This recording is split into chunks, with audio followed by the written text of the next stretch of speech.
Bueno, a continuación vamos a darle nuevamente la bienvenida a nuestra expositora Nicole Stephen. Nicole is a national academic consultant with Sadlier School. She is a licensed teacher certified in grades 1 to 6 and special education from the Massachusetts Department of Elementary and Secondary Education. Nicole has worked for Sadlier for over 6 years. First as a sales representative in the New England area and more recently as a national consultant supporting teacher as they learn about Sadlier's academic programs. Well, thank you, Nicole, for being with us again.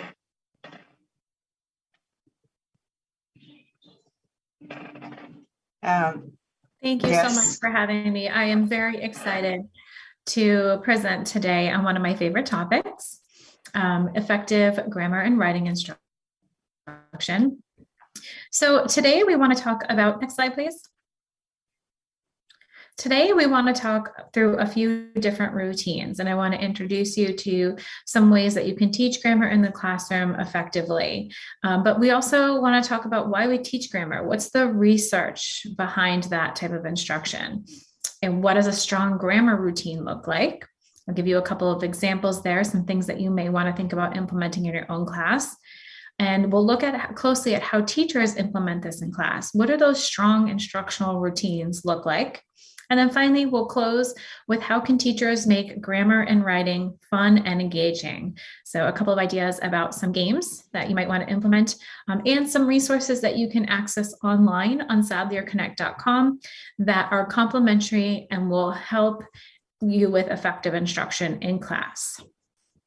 Next slide. So what does the research tell us about how students learn grammar?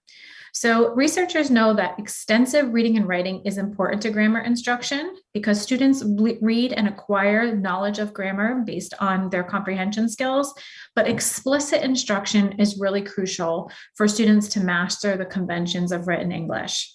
So there are 3 effective strategies that we recommend for improving students' grammar acquisition.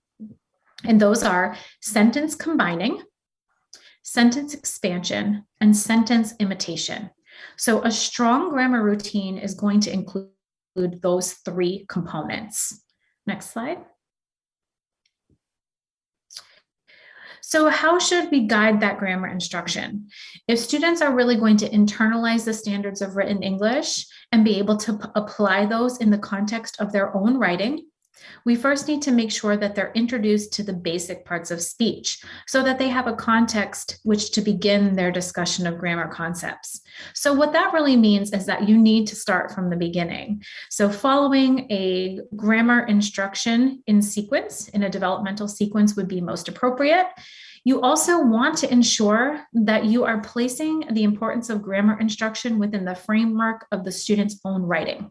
So what this means is that teaching grammar in isolation, so giving students instruction on a specific grammar skill and then moving on to the next, is not as effective as making sure that students have an opportunity to work with the grammar skill that you've taught in the context of their own writing. So they're taught the skill and then they're applying it independently. But so why do we teach grammar? It's important to, researchers agree that extensive reading and writing is important to grammar acquisition, but we know that students need to master the conventions of English, written English, to communicate effectively, both in their speaking and their writing. Next slide. So I'd like to pose a question to the group. If you could share with me, how are you teaching grammar in your classroom today? So this is applicable to small group instruction, whole class instruction. How are you providing grammar instruction? Part of your writing block? Is it using mini lessons? There are a variety of ways.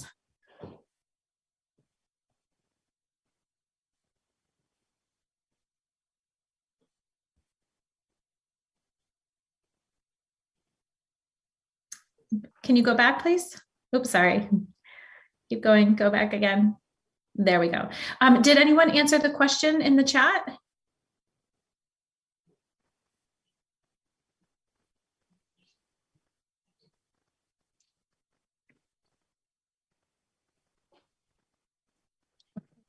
No, so there are a variety of ways that you can, again, you can teach grammar in your classroom today. So whether that's part of an explicit routine, that may be part of a core English language arts program that your school has purchased. There's a lot of grammar instruction embedded there. Sometimes supplemental resources will offer some key grammar instruction, but really there are some best practices as far as instruction that I want to share with you. So next slide, please.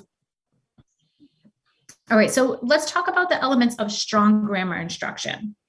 You want to make sure that you're focusing your instruction on a specific skill.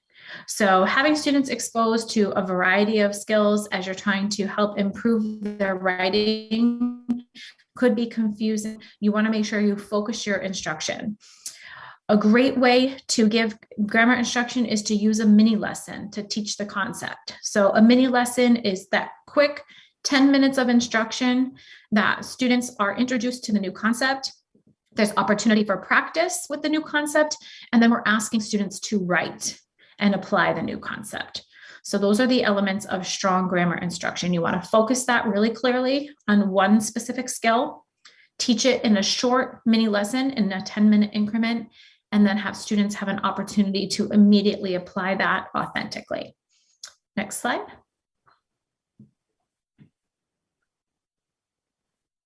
So if we're using that effective strategy of a mini lesson, what does that 10 minutes look like?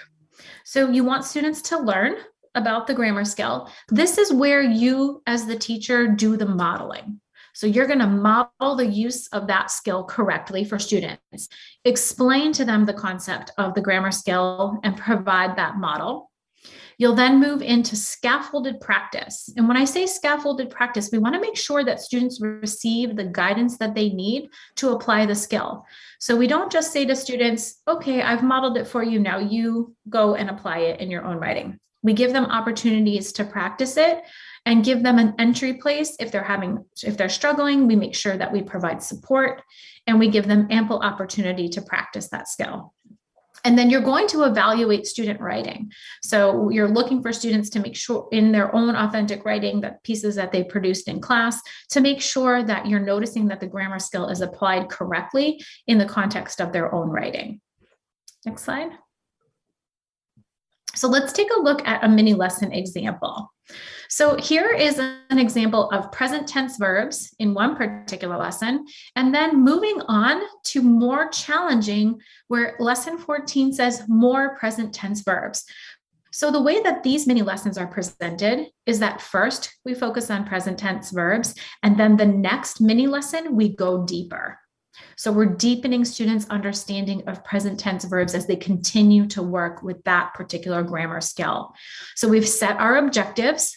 We know that we want students to be able to write present tense verbs that align with the subjects. And then our next objective for the next day is we're going to deepen students' understanding of writing present tense verbs that agree with their subjects. So again, that 3-step model that I talked about, the learn, practice, and apply, that is outlined here for you. And we give plenty of support in the program that Sadlier offers in terms of giving some guidance for teachers to model that particular example, gives opportunity for practice, multiple opportunities for practice. And then the follow-up section is the application. So that's the authentic writing component. So I like to highlight this particular example because it does nicely show the progression of skills. We want to make sure that if we're providing grammar instruction year over year, that we are deepening students' understanding of that grammar skill. So it's not the same mini lesson each year. We're moving on to making sure that students have a deeper understanding. Okay, next slide, please. So here's a closer look at what a mini lesson might look like. And this is step 1, following the 3-step lesson plan: learn, practice, and apply. And it's here that you would teach your mini lesson. So this is all that you're given for your mini lesson, this small little instructional block. And we're going to focus today on action verbs. And you might want to give some examples of action verbs to students and say, today I'm going to introduce you to action verbs. And we're going to learn more about how every sentence has a subject and a predicate, and the verb is the main word in the predicate. So first we're going to say to students, Where's the subject? Help them identify the subject. Where's the predicate? Help them identify that predicate. You may want to have volunteers add new predicates that contain other action verbs. You can create other subject sentence stems here. So where we have two examples, the skier and her bright blue skis, maybe as part of the extension to the mini lesson, you add additional subjects and students generate additional predicates for practice. So you are modeling and students are completing the additional pieces for you. You could even have students turn and talk to each other and have one group of students create subjects and the other create predicates. So there's lots of opportunities here for collaboration. And of course, this is your component. You are modeling for students how the subject and the predicate and the verb is the main word in the predicate. So the verb is the word that shows the action. You want students to understand an action verb tells what the subject does or did. So what did the skier do? He zoomed down the slope. What did her bright blue skis do? They flashed in the sunlight. So those are the opportunities that you have to model for students. Okay, next slide. When you're thinking about practice, again, we want to make sure that we are scaffolding this student practice. So a great way to do that is to use a particular program that provides the scaffolded practice. Otherwise, teachers are faced with looking for resources online or potentially even creating it on their own. And we all know that that is a challenge that teachers face often in the classroom. They have to look for their own resources or make them up on their own. So this is a great way for you to have access to that scaffolded practice. These are labeled A through D, with A being the easiest type of practice. So in this case, we have this subject and the verb agreement here. So this is an easy practice opportunity for students. You can guide students through this practice opportunity. They can do it independently. Next slide, please. As you move on to practice set B, this becomes a little bit more challenging. So we want to see, are students able to deepen their understanding of the grammar concept that you just introduced them to?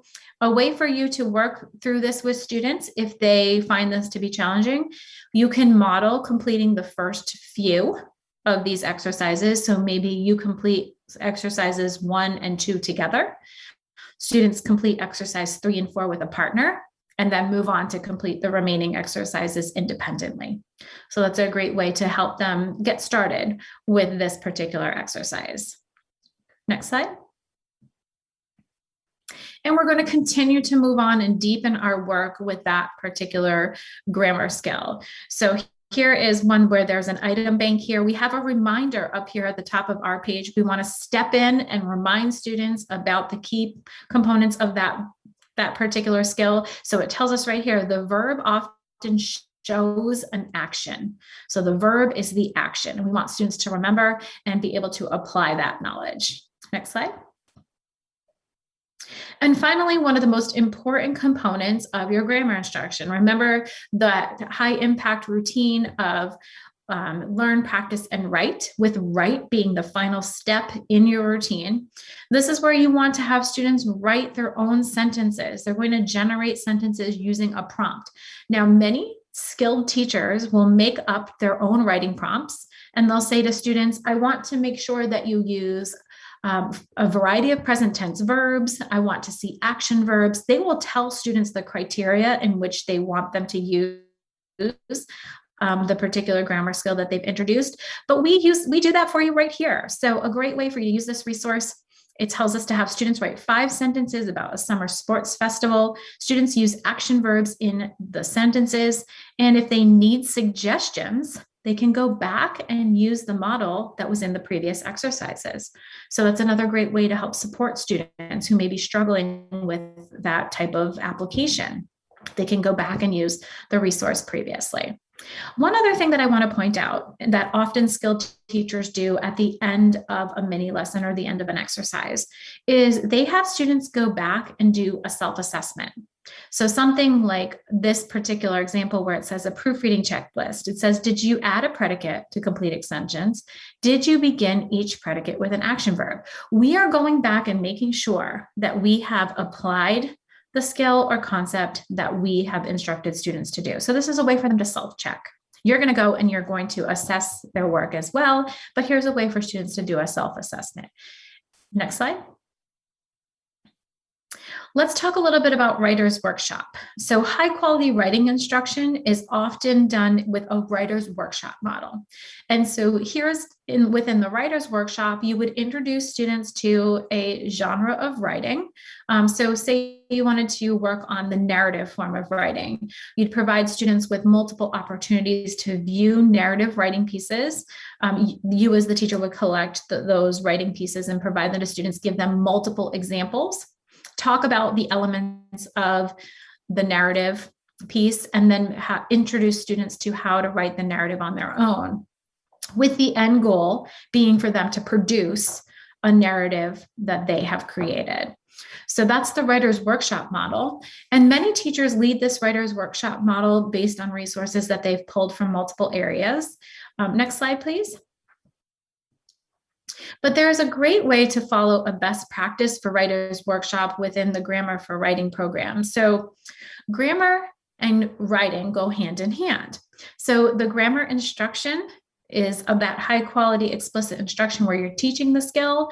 And then the writer's workshop, this is the application piece. This is where we're going to see students putting to use all of those grammar skills that you've introduced them to. So this particular genre is on a persuasive essay. And this is an example from the upper grade levels. So the persuasive essay is going to include a lot of elements. You're going to introduce students to all of the elements of a persuasive essay and give them multiple examples. Talk to them about the key features of a persuasive essay. Again, this can be on any genre. So it could be opinion piece, it could be a narrative. This persuasive essay for grade 8 is a great opportunity for students to write that opinion piece, the persuasive essay.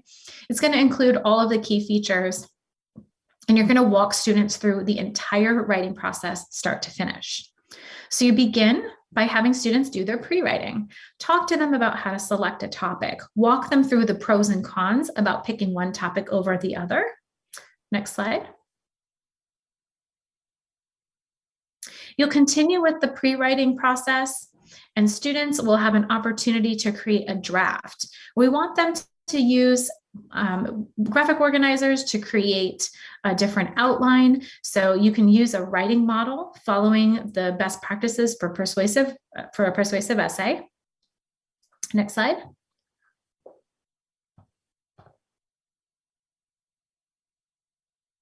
Once students have created an original draft and finished that pre-writing process, you'll walk them through the revising process. This is an opportunity for collaboration. So you want to make sure that students have an opportunity to work with a partner for revision. Next slide. And then this is going to be the editing and proofreading portion.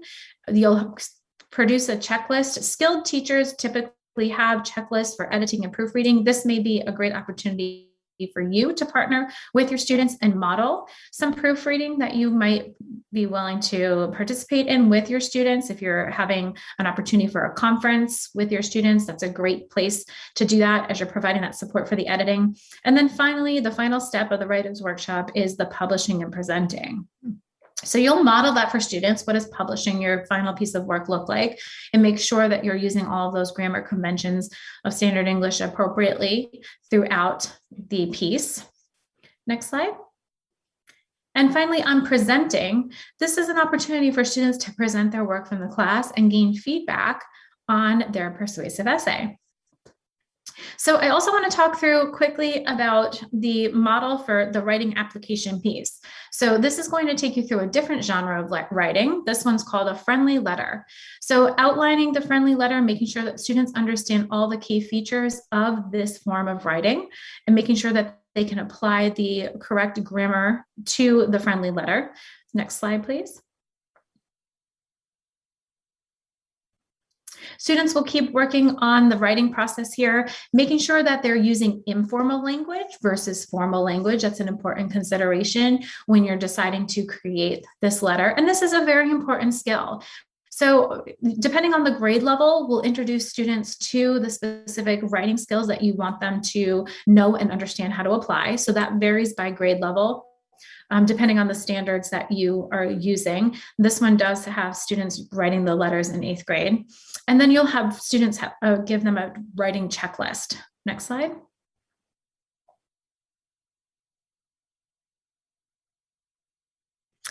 One of the most important things to think about after you have provided some instruction is to allow students to use self-assessment in the classroom. So I want you to think for a minute, how have you used self-assessment in your classroom? Do you give students the opportunity to go back and ensure that they've met the objectives that you've set out? So there are many different ways that you can do this. You can make a quick checklist. You as the teacher could go in and check with students and have them do a self-assessment. Next slide. So the reason why self-assessment matters is that we really want students to understand the outcomes. So you share with them the objectives when you first begin the lesson, but you want them to be able to go back and circle back to those objectives and make sure that they've understood the outcome. So if the objective of your lesson was that students are going to be able to use present tense verbs by the end of this lesson, your self-assessment would include having students monitor their writing for present tense verbs, making sure that they understood the outcome of the lesson. You also want to remember that self-assessment builds critical thinking skills.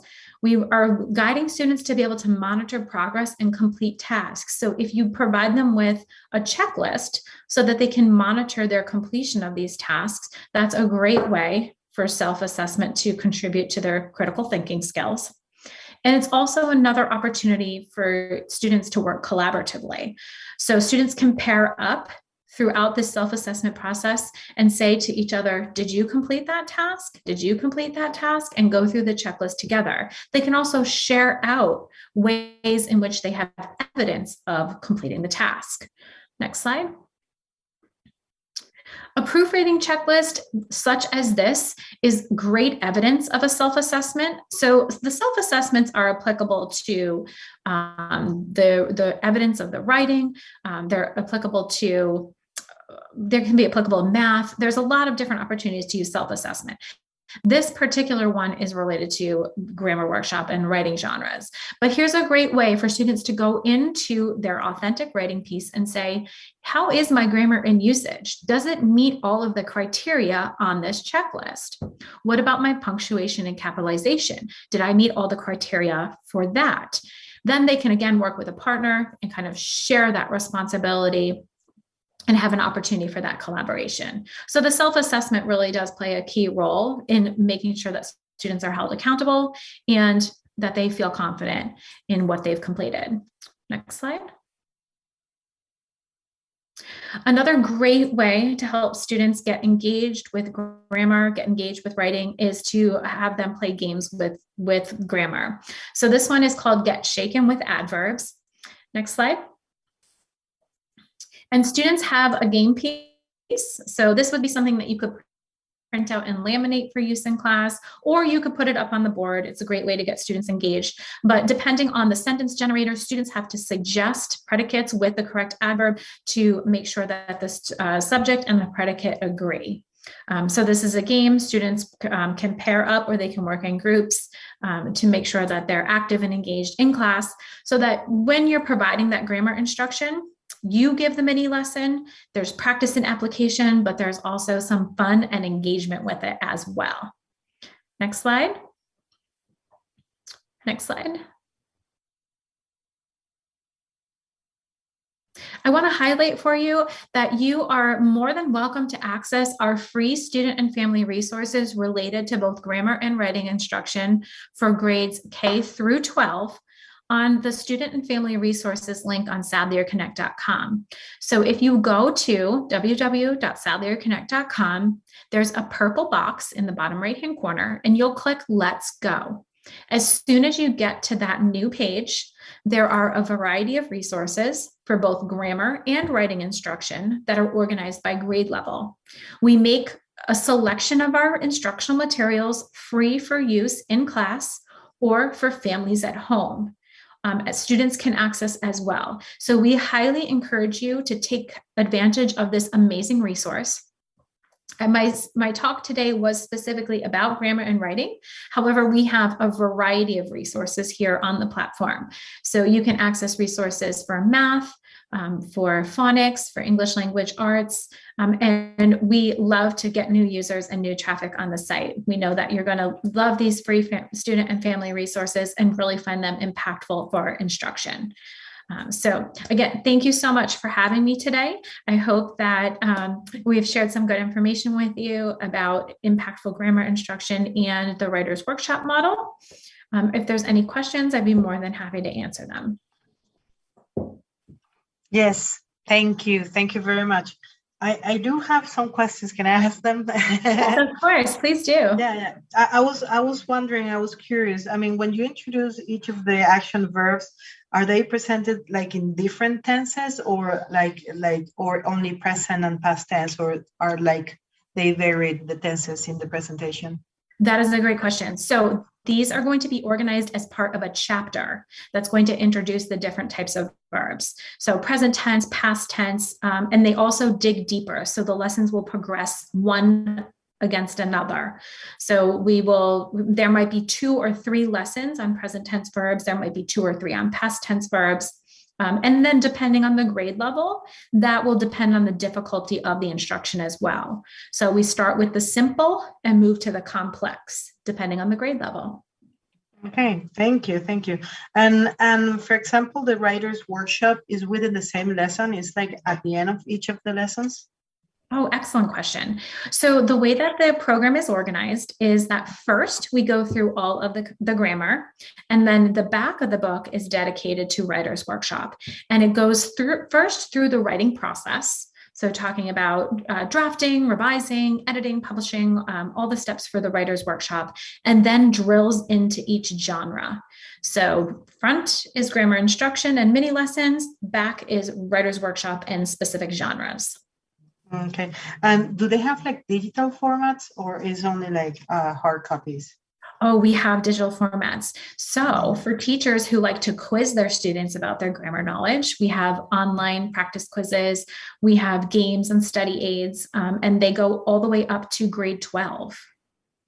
I was wondering, the platform that you were mentioning about Sadlier's, your platform, do like teachers can get in there and find like material? Absolutely.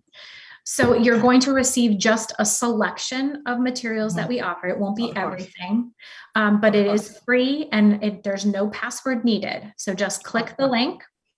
Okay. And you'll be able to click on the product. So if you liked the grammar workshop and you wanted to see more about persuasive essay writing, click on grammar workshop, click on persuasive essay writing, and you'll have some free information there. Wonderful. Thank you very much. Thank you. Recuerden que tenemos un concurso especial para ustedes. Es muy sencillo participar. Solo deben acompañarnos durante la feria virtual vía Zoom, seguir Ocerco en su cuenta de Instagram, @OcercoBooks. Solo es eso y ya están participando. También recuerden que pueden ver el catálogo de Ocerco en su página web www.ocercobooks.com. Estamos en la etapa final de este segundo día de la segunda feria virtual de Ocerco. En este momento les voy a pedir que respondan la encuesta que les vamos a colocar en el chat. Acaban de poner la encuesta, por favor, hagan clic, respóndanla. Estamos súper interesados en todos los comentarios que puedan hacer sobre la feria. Y así, después de responder esta encuesta, damos por terminada la ponencia correspondiente del día de hoy. Los invitamos a visitarnos en nuestra nueva dirección en el Centro Plaza, Torre C, piso 14, oficina A y B, Los Palos Grandes, en la ciudad de Caracas, o por nuestras redes. Recuerden, Instagram, @OcercoBooks. Muchas gracias, nos vemos mañana.